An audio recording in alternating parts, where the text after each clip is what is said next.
Eu gostaria de gastar alguns minutos com os irmãos, mostrando 2 versículos que há na primeira carta, na primeira epístola de João. Eu quero mostrar esses 2 versículos para vocês e apontar o modo como esses 2 versículos mostram 2 objetivos de Cristo ter vindo ao mundo. Eles estão muito claramente expostos nessas 4 linhas. 1 João 4, versículos 9 e 10. Muito simples, muito fácil de perceber, muito fácil de entender. 1 João 4, versículos 9 e 10. É uma das características da literatura joanina. Uma das características é a sua simplicidade. É muito fácil entender as epístolas, os escritos de João.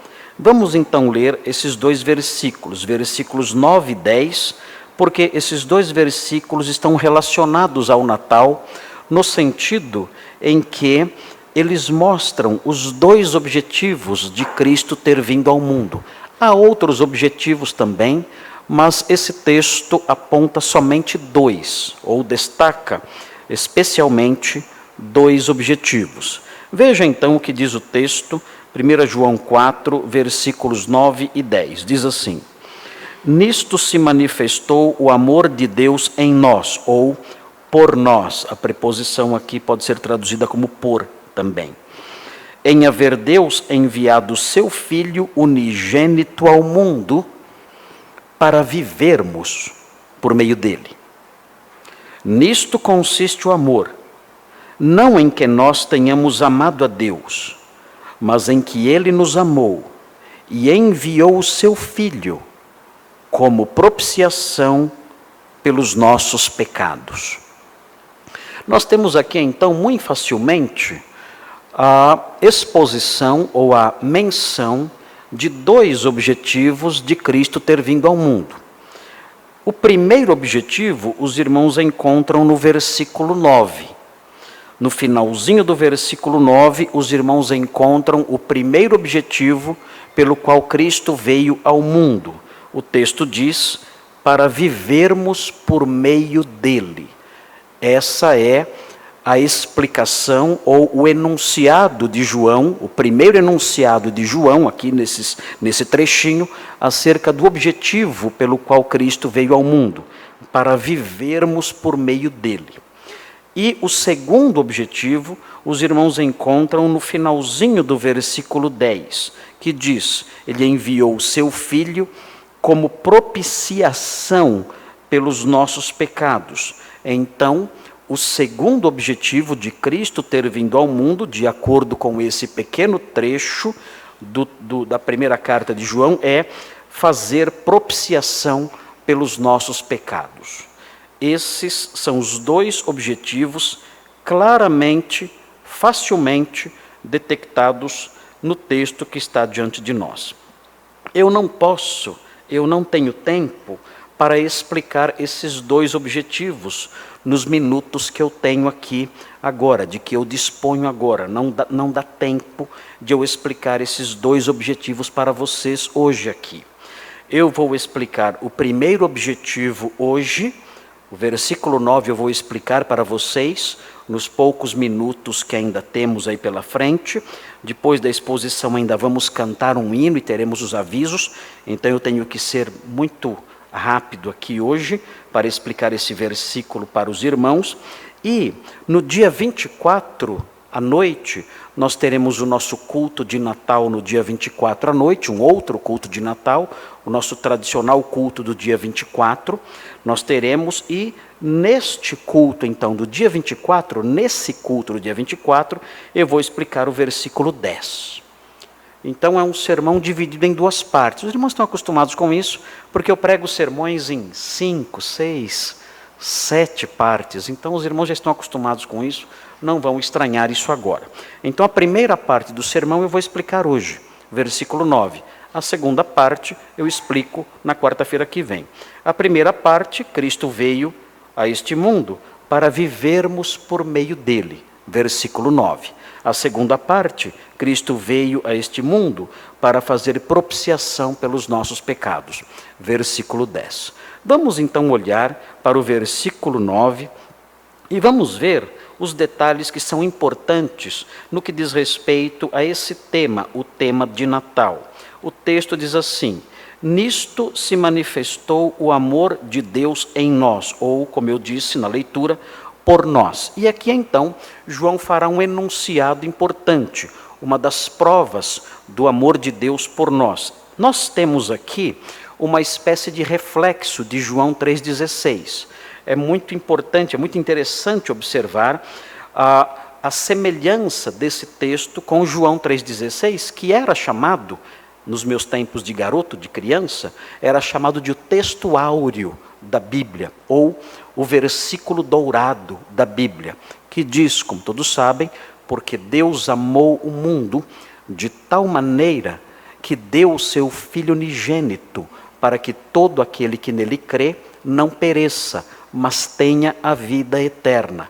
Nós temos nesse versículo, no versículo 9, nós temos claros reflexos de João 3,16, falando sobre o amor de Deus ao mundo, falando dele ter enviado o seu Filho para que nós tenhamos vida.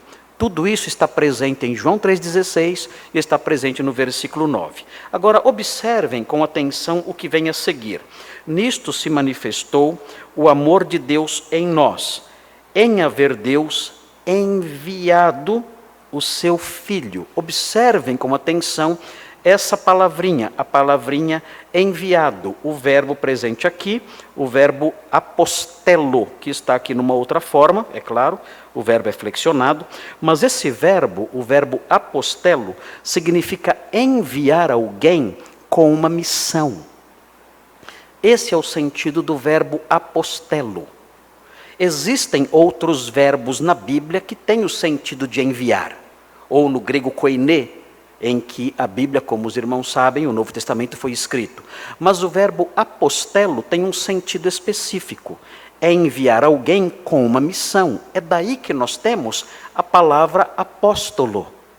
O que é o apóstolo? O apóstolo é alguém enviado com uma mensagem, ele é um mensageiro. O apóstolo é alguém enviado por alguém com um objetivo, com um propósito, realizar uma missão que lhe foi dada por outrem. Então, o que nós temos aqui é exatamente esse verbo. É como se o Senhor Jesus fosse um apóstolo, mas num sentido não em que a primeira letra é maiúscula, mas no sentido em que todas as letras são maiúsculas. Ele é o apóstolo divino. Ele é aquele que Deus enviou ao mundo com uma missão especial, uma missão única, que só ele poderia cumprir, como nós veremos na sequência aqui. Está embutido sutilmente, na sequência do versículo, está embutida a unicidade de Jesus, conforme veremos. Mas notem, o verbo sugere isso. Os primeiros leitores, quando se depararam com esse verbo, o verbo apostelo, quando eles se depararam com esse verbo, conhecedores que eram, obviamente, da língua em que o Novo Testamento foi escrito, eles perceberam esse sentido. O Senhor foi enviado a este mundo, alguém o enviou. Alguém o enviou, o próprio Deus, evidentemente, o enviou com um objetivo. E qual era esse objetivo? Os versículos 9 e 10 mostram esse objetivo dúplice, para que vivêssemos por meio dele e para que ele fizesse propiciação pelos nossos pecados. Então é importante observar isso. O Senhor Jesus Cristo não veio aqui apenas para nos dar um exemplo. Não era essa a missão do Senhor Jesus Cristo quando ele cumpriu quando ele realizou esse verbo, o verbo aí, o ser enviado. Não era esse o objetivo dele, apenas exercer uma influência moral sobre nós. Muitas pessoas pensam assim, que Jesus veio aqui e num dado momento, o Senhor então, Deus, decidiu escolhê-lo. Nós temos algumas heresias no passado, aí, que de vez em quando elas ressurgem. Temos, por exemplo, uma das versões de uma teologia chamada adocianismo, que entendeu que Jesus um dia, o Senhor Deus olhou para ele, se agradou dele e o escolheu para que ele realizasse uma missão. E uma dessas missões seria exercer uma influência moral sobre a humanidade. Mostrar amor, mostrar bondade, mostrar como podemos viver de modo a servir os outros, de modo desprendido, de modo exemplar. Foi isso. O Senhor Jesus veio aqui para isso. Não deu muito certo, segundo entendem, porque os maus, os poderosos, perversos, o mataram. Mas ele deixou, enfim, o seu exemplo moral para que nós seguíssemos. Nada disso é verdade. É claro que a influência moral do Senhor é marcante e nós devemos seguir os seus passos como crentes que somos. É óbvio, não há dúvidas disso. Mas os objetivos centrais, os objetivos principais do Senhor tê-lo enviado nesse sentido de apostelo com uma missão, os objetivos claros disso, segundo esse texto, não foram apenas ligados à sua influência moral. Não. Os objetivos foram, como mencionamos, para que vivêssemos por meio dele. E segundo, para que ele fizesse propiciação pelos nossos pecados. Vejam a sequência do texto. Logo depois do verbo que eu apresentei para os irmãos, o verbo apostelo, vem o seguinte: em haver Deus enviado, e vejam, o seu Filho, e vejam, unigênito. Na língua portuguesa, o texto que está diante de nós não mostra, não reflete o cuidado do escritor aqui. O que acontece aqui, na forma como João escreve, na forma como ele compõe esse versículo, é interessante observar. As pessoas que estudam a gramática do versículo, a composição do versículo, o modo como João construiu essa frase, percebem que ele tinha uma intenção em mente ao dizer que Deus enviou o seu Filho unigênito. Por quê? Porque na língua portuguesa não dá para reproduzir de modo exato o que João faz aqui. Mas o que João faz aqui é colocar dois artigos nessa construção. Vejam, os irmãos olhando para o texto, os irmãos encontram um artigo só. Qual artigo os irmãos encontram aqui? Desculpem falar de gramática aqui, mas é rapidinho, eu vou falar rapidinho sobre gramática aqui. Nem vou falar muito, é rápido e simples. Os irmãos encontram aqui um artigo masculino singular, um apenas, o artigo o. É o que os irmãos encontram aqui. O texto diz, ele enviou o seu Filho unigênito. O que nós temos aqui? Temos um artigo masculino singular, o artigo o. Muito bem, mas na língua grega não é assim. Na língua grega, o autor bíblico, movido pelo Espírito Santo, ele quis realçar a singularidade de Jesus ao construir essa expressão. E como ele fez isso então? Como ele conseguiu, por meio dos recursos de que ele dispunha como escritor, como ele conseguiu grifar isso? Na época não existia isso, grifo, negrito, nada disso existia. Como então ele poderia destacar essa frase? Como então ele poderia colocar essa frase como que em negrito? O que ele fez? Ele colocou dois artigos aqui. Em vez de ele dizer, Deus haver enviado o seu Filho unigênito, ele colocou dois artigos nessa construção.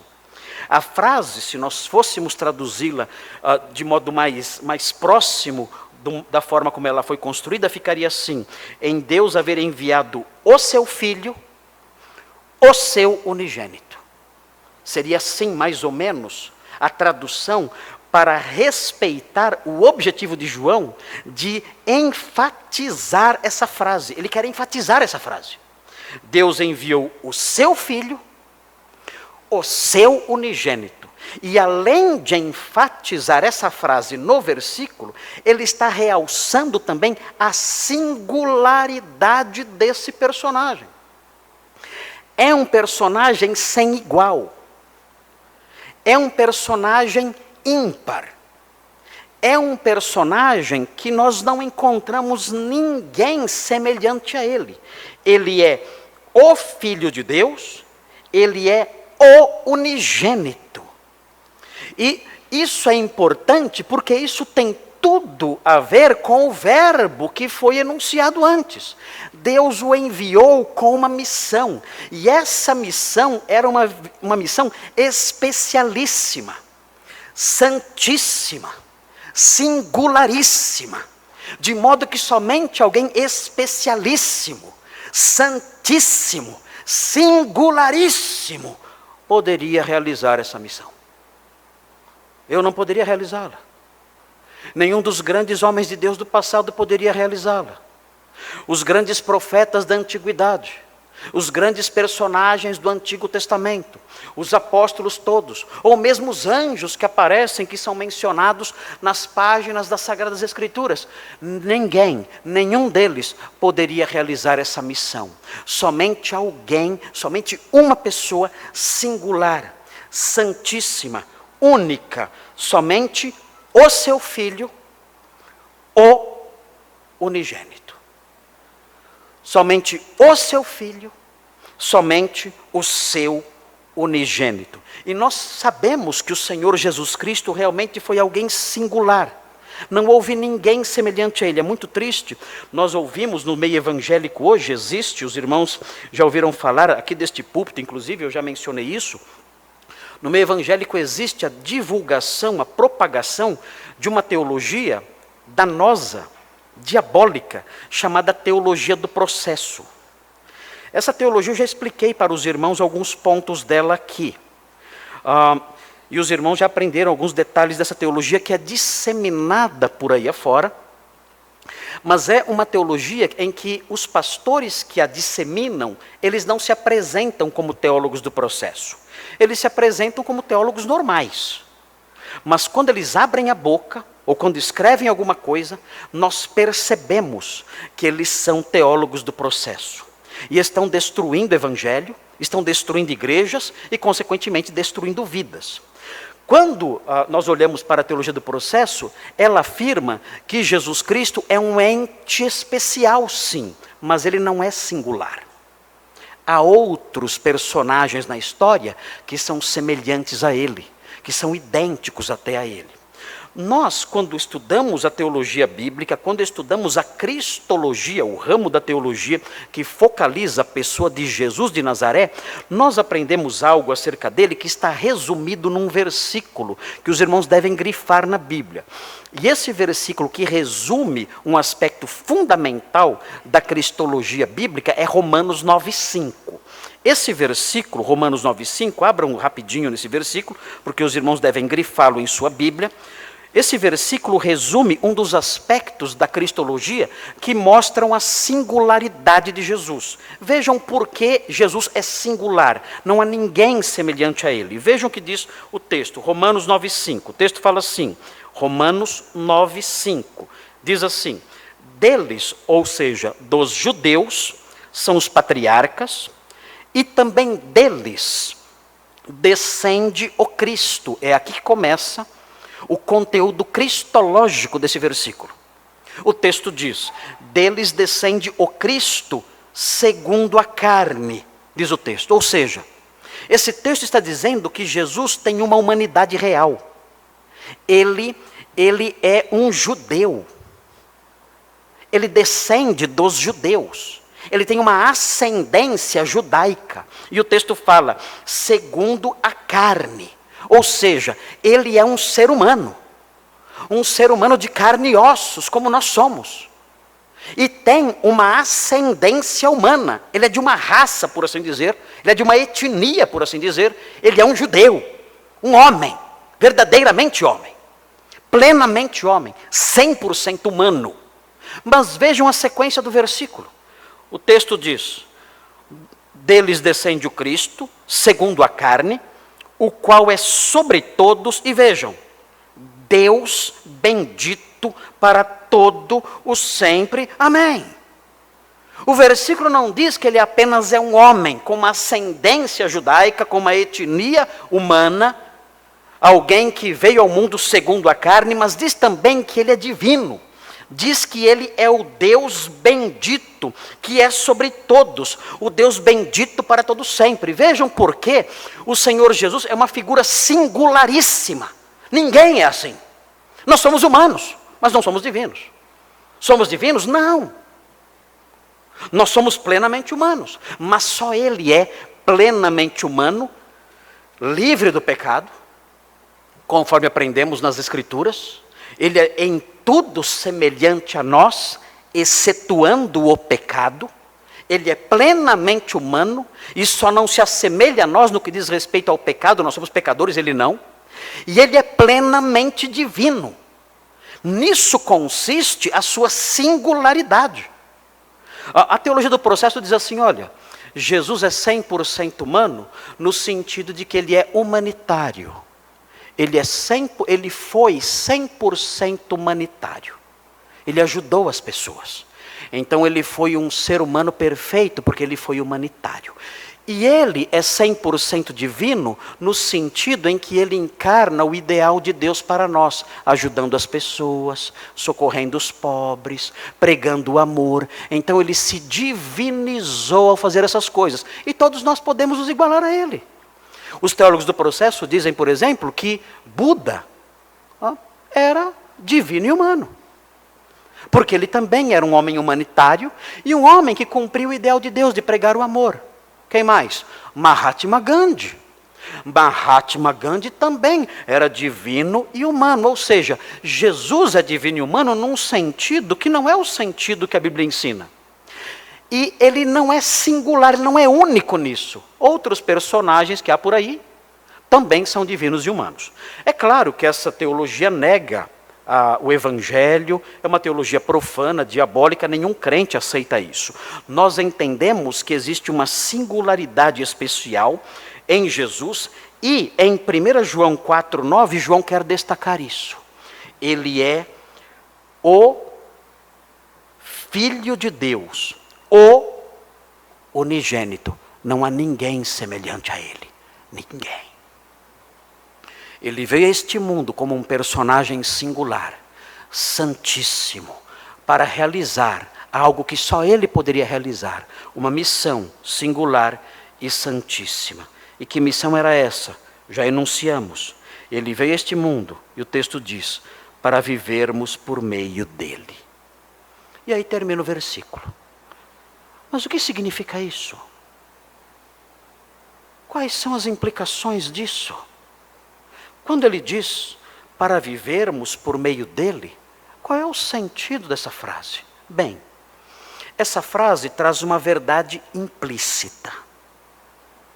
E que verdade implícita está presente nessa frase, para vivermos por meio dele? Nessa frase está implícita a verdade de que os homens a quem Jesus foi enviado estavam mortos. Isso é horrível. É uma verdade implícita, triste. O texto está dizendo que Deus enviou o seu Filho para infundir vida nas pessoas. E, obviamente, se nós pensarmos um pouquinho mais, chegaremos à conclusão que se ele fez isso, é porque as pessoas estavam mortas. Mas em que sentido nós estávamos mortos? Nós estamos aqui. O mundo todo está aí, vivendo, festejando, celebrando, sei lá o quê. Estão aí. Em que sentido? João entende que o mundo, que as pessoas precisavam de vida, de uma infusão de vida dada pelo próprio Filho, ou concedida por meio do próprio Filho de Deus. Bem, na Bíblia, no Novo Testamento em especial, existe um conceito, o conceito de morte espiritual. A Bíblia diz que todas as pessoas sem Cristo estão espiritualmente mortas. É uma analogia horrível essa. Não pode haver uma figura de linguagem mais tocante, mais triste, mais terrível, mais profunda em termos negativos do que essa. O homem sem Cristo está morto. E o que significa isso? Eu fiz uma definição Eu escrevi uma definição disso aqui em algumas linhas, são 4 linhas, e eu vou ler para os irmãos a definição que eu fiz. Essa definição que eu fiz aqui, juntamente com o que Cristo fez para que nós recebêssemos vida, e o que significa essa vida, daria para fazer uma série de conferências. Eu não tenho tempo para isso. Teria que ser uma semana de sermões para eu explicar tudo para vocês. Eu não tenho tempo aqui. Mas eu vou ler a definição, porque por hora é suficiente. Vejam, a definição é a seguinte: estar morto espiritualmente significa, em primeiro lugar, à luz da teologia neotestamentária, significa estar separado de Deus. Esse é o primeiro fator ligado ao conceito de morte espiritual. Significa estar separado de Deus. Mas o conceito não termina aí. O conceito prossegue, a definição prossegue. Significa estar separado de Deus num processo contínuo, e essa palavrinha é assustadora. É um processo contínuo de degradação moral e espiritual. O morto apodrece. O morto, ele começa a entrar num estado de deterioração que não para. Não há como reverter esse processo. Ele continua se deteriorando e apodrecendo e se desfazendo cada vez mais. Isso é próprio do estado de morte. Então, no conceito de morte espiritual não é diferente. O morto espiritual é alguém separado de Deus, que vive num processo contínuo de degradação moral e espiritual. Em Efésios 2, versículo 1, os irmãos poderão ver depois, em casa, se bem que certamente já conhecem esse texto, o apóstolo Paulo fala que todos nós estávamos mortos, jazendo em nossos delitos e pecados. Não éramos qualquer tipo de morto. É um morto jazendo numa lama podre. Delitos e pecados. Essa é a condição, de acordo com o ensino apostólico, do homem sem Cristo. Ele está separado de Deus nesse processo contínuo de degradação moral, de degradação espiritual. Ele vai se afundando cada vez mais.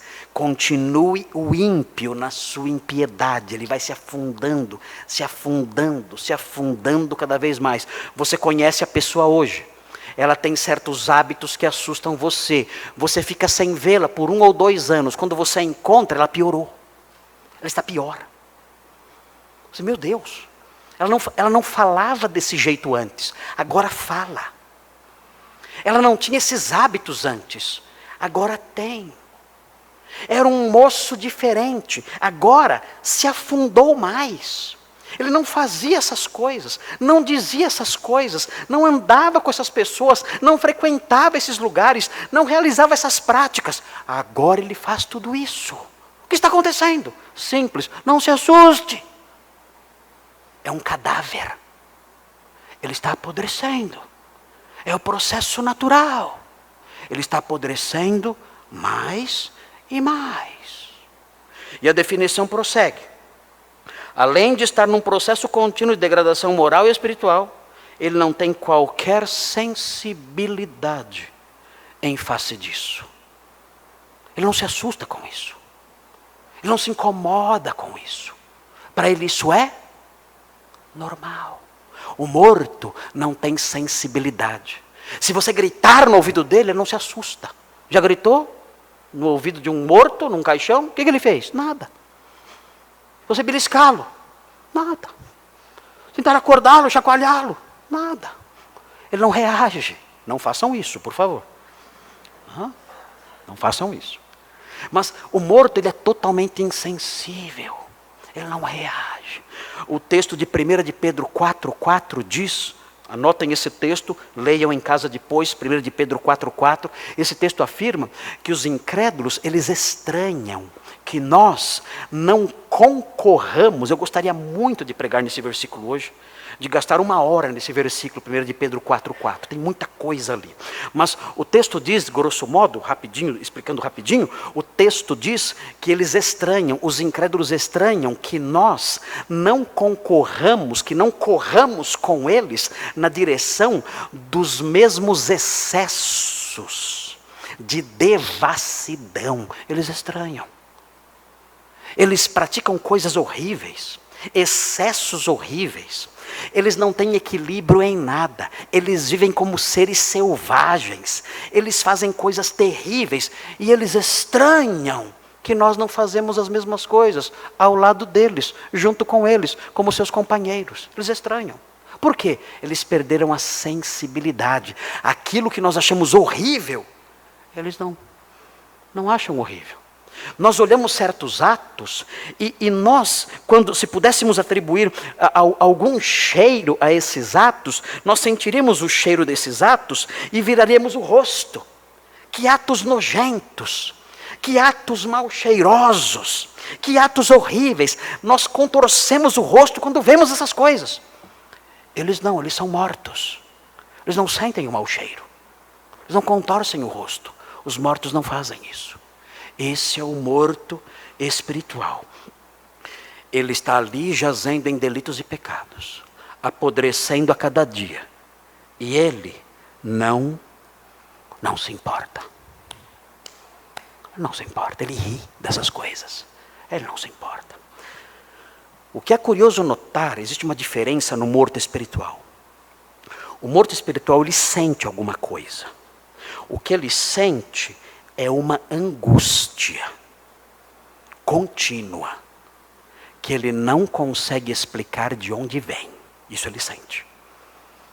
Mas ele se acostumou tanto com ela, faz tantos anos que ela está lá dentro, que ele entende que a vida é assim mesmo. Ele entende que aquela fome, aquela angústia, aquela dor no coração lá dentro, aquela fome na alma, aquela sede do coração, ele entende que isso é assim mesmo. E ele consegue alguns remedinhos para tentar aliviar isso. Ele gasta muito dinheiro, ele procura drogas, ele procura mulheres, ele procura festas, ele procura bebidas. O que ele quer fazer? Ele quer tentar aliviar um pouco aquela angústia. Mas ele entende, ao longo do tempo, que aquela angústia é normal. É assim mesmo. É o que o morto espiritual sente. Aviso, não é normal. Não é. Essa angústia não é normal. Essa fome no coração não é normal. É um problema imenso isso aí.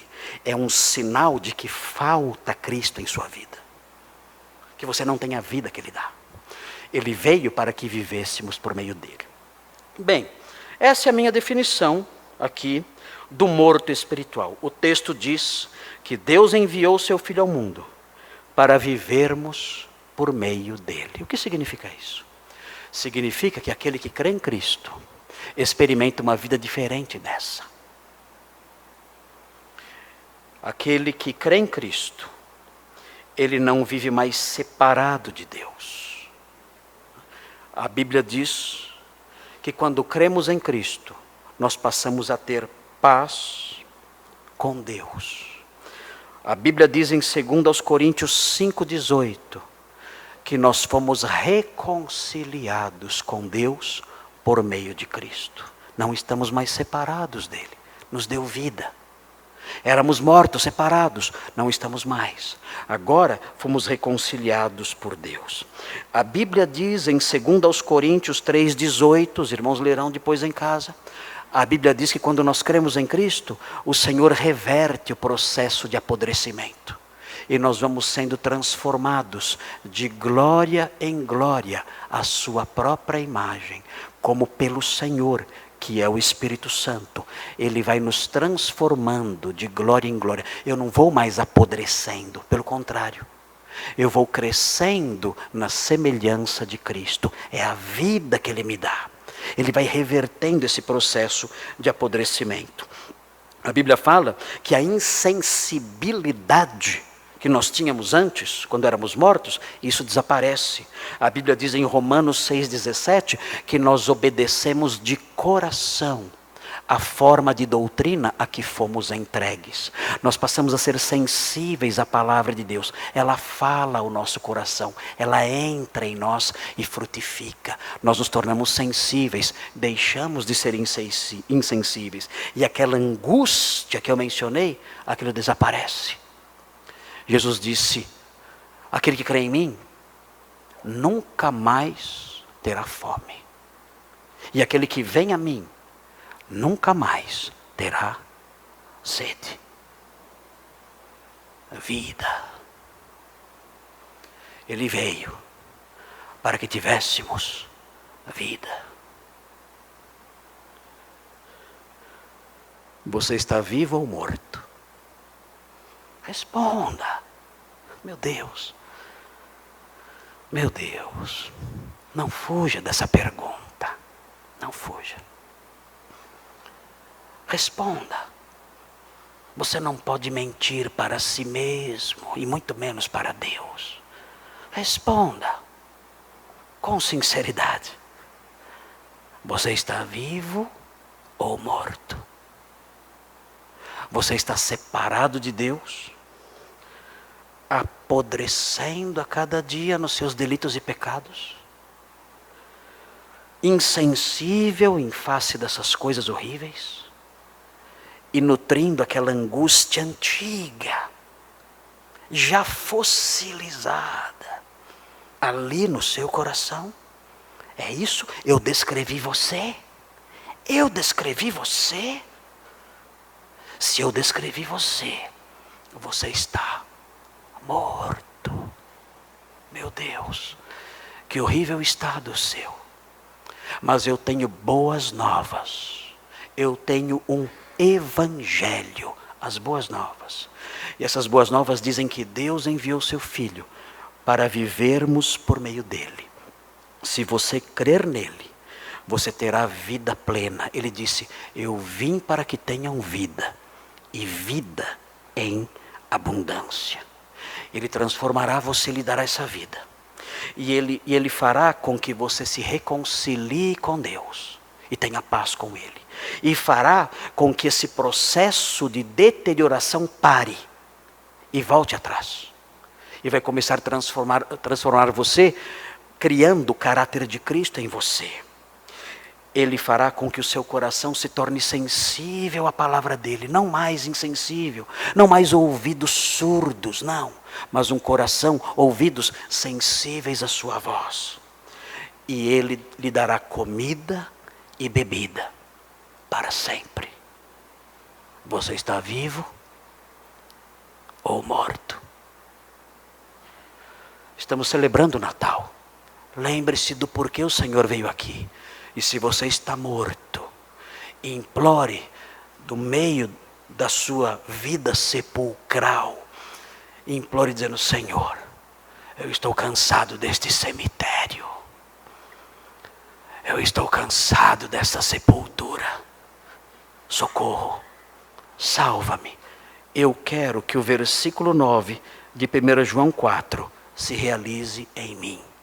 Eu quero ter vida por meio do Senhor. Vamos orar. Ó Deus amado, obrigado por esse versículo precioso. Nós não temos palavras para explicá-lo, no que diz respeito, no tocante à sua profundidade tão grande, muito menos no que diz respeito à sua importância. Mas queremos pedir que o Senhor tenha misericórdia de nós e faça com que essas verdades entrem na nossa vida. E que aqueles que são mortos, hoje, encontrem a vida, por meio de Jesus, que veio aqui, que se encarnou, que andou entre nós e que morreu para que pudéssemos viver. Suplicamos essas bênçãos em nome de Jesus. Amém.